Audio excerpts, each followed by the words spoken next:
Have you ever doubted the existence of God? That personal question was recently asked by the Pew Research Center. The result? 68% of Americans under the age of 30 say they have never doubted the existence of God, but 31% have. And for the USA, that's a big number. Man, at that rate, a whole generation of young people will grow up without the joy and comfort of a crippling fear of God. Okay. Among Americans 65 years or older, just 9% have doubted the existence of a deity, while 89% are people of faith across the board. Did you hear that statistic? Of people 65 and older, only 9% have ever doubted the existence of God. 9% of people 65 and over? Do atheists die before they get to 65? Well, as I heard Martin Mull say one time, an agnostic is an atheist who's 68. Okay, so there's a little bit more. Catholic Church, and I'm a Catholic, Michelle, as you know, must know, is about 25%, 24% now going to Mass on a weekly basis. Very, very low, and nothing like it was even 15 years ago. But the public schools have a lot to do with this, I think. Yeah, he said he blames the public schools for people not going to church anymore. They don't have religion. Maybe it's because the church is the last place they got molested. I don't know. So you're looking at the pre-rape numbers. Yeah. By the way, I blame public schools for those numbers not being higher. Yes. What? Oh, I don't know. I don't follow that. It should be 80% have questioned the existence of God. Right. And if our schools were doing a good enough job, they would tell them, how about you do a little critical thinking and question this thing of which there is no proof whatsoever. But in Texas, the public school textbooks say that Jesus signed the Constitution, so that's pretty hard. If our schools were doing a good job, it would be like 128%.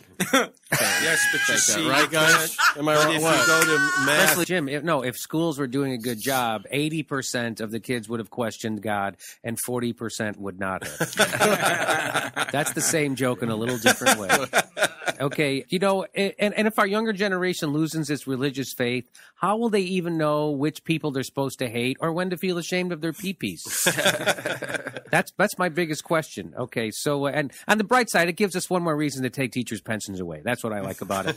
Okay, so here we go. He blames public school. Heck, does anybody ever blame God for this? When does God be the culprit? Yeah, when does God ever take responsibility for stuff that goes wrong? I don't know. Okay, here we go. And by the way, teachers have such a heavy workload, it's all they can do just to turn students gay. Okay, here we go. Where spirituality has been totally wiped out of the curriculum in all American public schools. You can't talk about anything spiritual at all. And by spirituality, he means Christianity. Could you imagine if they taught spirituality, but it wasn't Christianity, the uproar, if they taught yoga or meditation or connecting to nature or something that didn't fit into their idea of what spirituality is. Scientology. You know, I just want more math at church. That's what I'm really looking for. That's what the collection basket's for. Yes, exactly. I had to give an oral at church. Is that a thing? Whoa, come on now.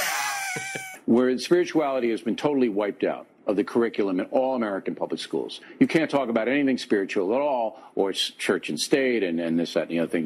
They're fainting, they're throwing up. It's crazy. And you combine... Maybe they're just nauseous. But is he talking about the public schools or Beatlemania? He's talking about a typical Baptist meeting. I think he's watching the movie Cloverfield. They're speaking in tongues, they're throwing up, they're fainting. Where did that come from? I don't get that they're throwing up and... Yeah, if you mention God, that's what the liberals do. That's what you liberals do. Well, look, I think it's important to note that this poll doesn't say that young people are disbelieving in God. It's that they're skeptical More of him. skeptical, right. Yes, exactly. But that's where it begins. People become skeptical of superstition, and next thing you know, they're thinking for themselves, and then what are you going to do? By the way, I think this is like rape statistics. I think more people are admitting it than they used to.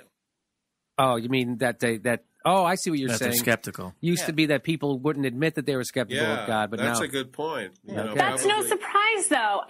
If you talk to any young person, they will tell you that being a Christian or believing in God is now, there's a social stigma attached to it. You go to universities... Why because you're raping children, that's why. And then covering it up, that's why.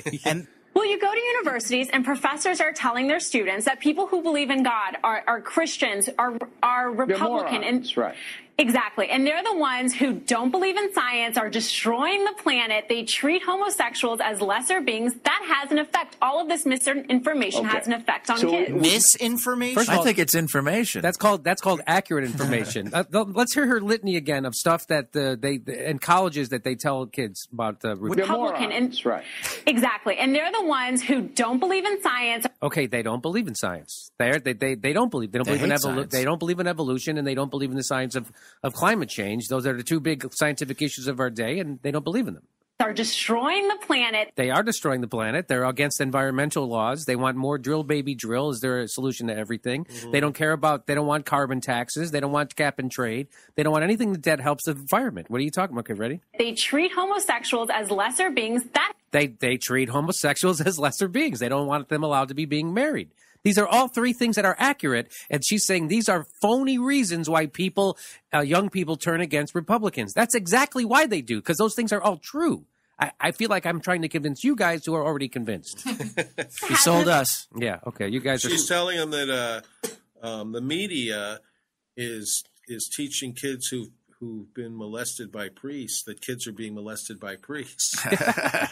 Those kids need to be taken to the Intelligent Design Museum and theme park. Yes. You know, it's amazing, though, that these right-wingers who claim that public school teachers are horrible human beings, incapable of teaching kids anything, yet at the same time, they're experts at liberal indoctrination. Mm-hmm, they can get them, that's like a snap. They can do that, but they can't teach them math. Television and in films such as Juno or Saved, every time there is a religious character, they're always the idiot, they're always the uncool one. First of all, it's not you don't have to worry about the Christians looking like idiots in movies, okay? It's in real life. And that you Juno I thought pro-life people like Juno. Yeah, it was because about a girl she doesn't get an abortion. She goes to an abortion clinic, she decides not to have one. She has the baby. She puts it up for adoption. But even that isn't good enough for them. It's a pro-idiot movie. Even people on the right have Schadenfreude toward Diablo Cody. It's weird. Yeah, but she's really bored while she's doing it. I think that's what they're arguing. This pregnancy is so boring. Why don't they point out that a teenager in a rural town would not make a soupy sales reference? She did.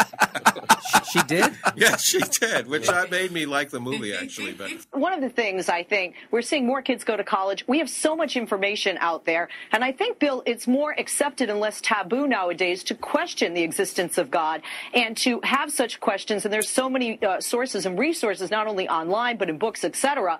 So I think, I even know for myself, I've read a lot of these things that I wouldn't even, and asked a lot of questions I wouldn't dare do in college and wouldn't have dare spoken to my parents about years ago. I was in college and I asked questions all the time in my theology courses and challenged the prevailing wisdom.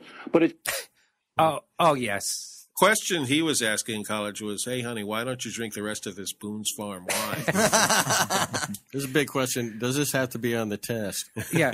He opposes any kind of wisdom. Bill challenging his professor was more like, this class was supposed to be over 4 minutes ago. It comes down to a belief system. You're not going to prove or disprove any kind of a deity situation in a classroom or on a program. You're not. You either believe or you don't.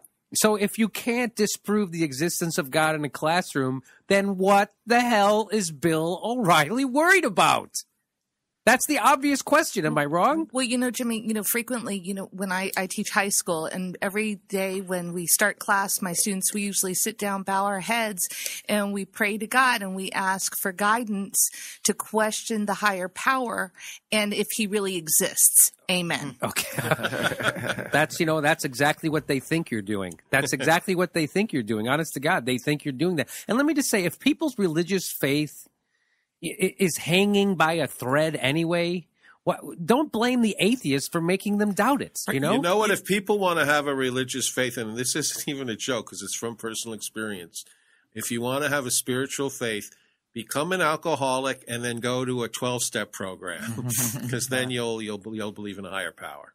Okay, well, I have one more. Seems like a long way to go to believe in a higher power. Really, really does. I have one more clip. It's better than going to Catholic church. Yeah, I agree. And it is apparent that younger Americans, Michelle, are going away from the belief system, as this is exactly what happened in Europe. exactly what happened.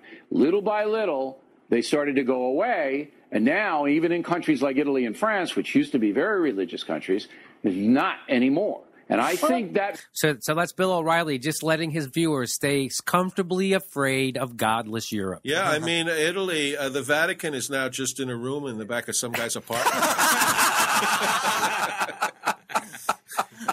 I do long for the old religious days of fascism. It might happen in America. Well, yeah, and we have all of these famous atheists, such as Dawkins, that now have books that are aimed at children, but he got his aimed butt at kicked 12-year-olds. on this program, Dawkins. I mean, I kicked his butt all over the place. No, you didn't. No, first of all, no, you didn't, Bill. And second of all, tides go in, tides go out. That's Bill's version of kicking a guy's... Yeah. He said something that half the world made fun of, and that's his version of kicking a guy's ass. And if you want kids to believe in God, maybe you stop sending them off to go to war because they can't pay for college. Right. All right, Leslie, I'm giving you the last word. You're not a pagan, are you, Leslie? Okay, now, so he turns to this woman is supposed to be the quote-unquote liberal on his panel, and he asks, "No, you're not a pagan, are you?" And here's what she says. No, I believe in God. Just doing this bill, what the human body has to do. She's moving her pinky. She's moving her pinky up and down. And she says, just doing this bill with the human body. In order for that to happen is pretty miraculous. In order for that to happen is pretty miraculous. So she's saying, this is how I prove there's a God, because I can move my finger, and it's really complicated to have this happen. I can prove there's a God if you pull my finger. And so that's what she's saying, because it's so complex. That's how, you know what else is complex? Evolution. Evolution's pretty complex.